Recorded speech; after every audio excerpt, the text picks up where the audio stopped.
I recently read Multipliers by Liz Wiseman. There are two types of leaders in this world, multipliers and diminishers.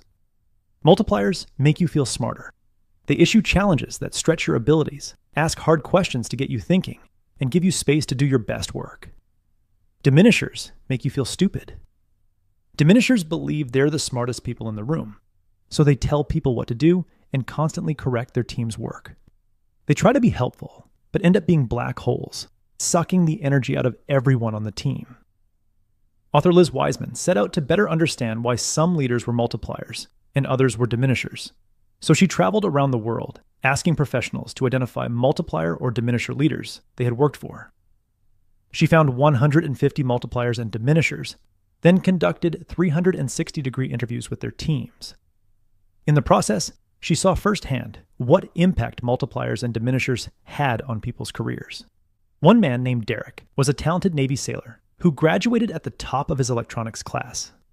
In his first role, his boss was a classic diminisher and stood inches away during critical missile exercises, where he barked commands and never trusted him to do the right thing. Derek performed so poorly that he was removed from his post.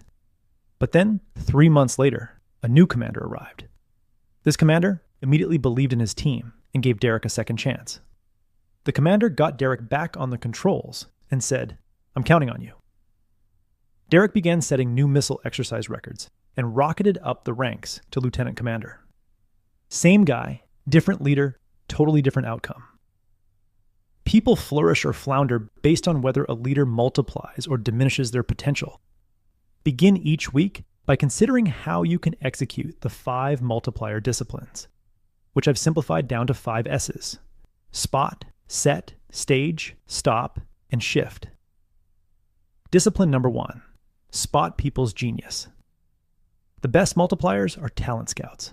They are always scanning their team for effortless brilliance, even if it's not part of someone's official job description.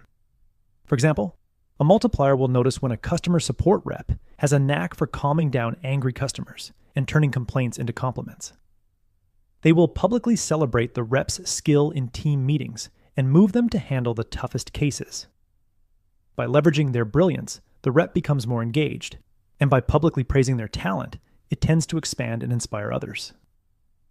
If you're not noticing effortless brilliance on your team, simply ask, if you could design your ideal role here, what would it look like?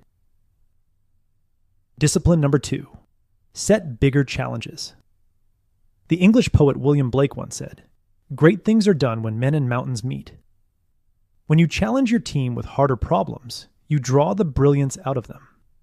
Matt McCauley, the president of a floundering 9,500-person retail business, turned the company around by asking every team leader, "What's your mission impossible?" A crazy aspiration that would require 100% of your team's capabilities. Every person in the company set and pursued their impossible missions with the complete backing of their CEO. The next year, the company's stock price increased by 72%. Be like a pole vaulting coach who continually raises the bar to uncomfortable heights and has an unwavering belief in your team's ability to clear it. Discipline number 3, stage debates. For big, high-stakes decisions, become the debate maker rather than the sole decision maker. Pull at least 2 people into a conversation who know the topic well. Start by asking each person, "If you were sitting in my chair right now, what decision would you make and why?" Turn up the heat by highlighting any disagreements and getting each person to defend their position. Interject with challenging questions like, "What are you assuming that might be wrong?" And "What evidence would actually change your mind on this?" After gathering the wisdom of your best thinkers through rigorous debate, make your call. If you decide to go against someone's recommendation, pull them aside and say, "Can we disagree and commit to this path for now?" People will embrace your decision and execute it immediately because they helped shape it. Discipline number 4, stop solving people's problems. Teams must be trained to think for themselves. So when a team member asks you how to solve a problem, always start by turning it back on the asker. Master the phrase, "I don't know. What do you think?" When you're discussing a problem in a team meeting, ask questions and talk as little as possible. When leaders reduce their airtime, team members increase theirs and tend to come up with good solutions to problems. Discipline number 5, shift ownership back to your team. When you absolutely must step in to give direction on a task or project, provide your input, and then immediately give the reins back to them. You want to be like a coach calling a timeout in the middle of a game.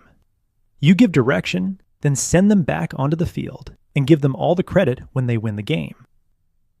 Every time you take control and don't give it back, you demoralize your people and stunt their development. That's why Wiseman says, offer help, but have an exit plan.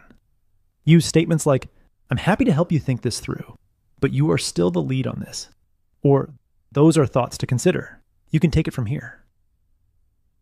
In the end, diminishers rely on their own intelligence to succeed, but multipliers rely on the intelligence of their entire team to succeed. Become a multiplier by mastering the 5 disciplines that draw out people's brilliance and capabilities. That was the core message that I gathered from Multipliers. It was a great book that helped me see leadership in a new light. I highly recommend it.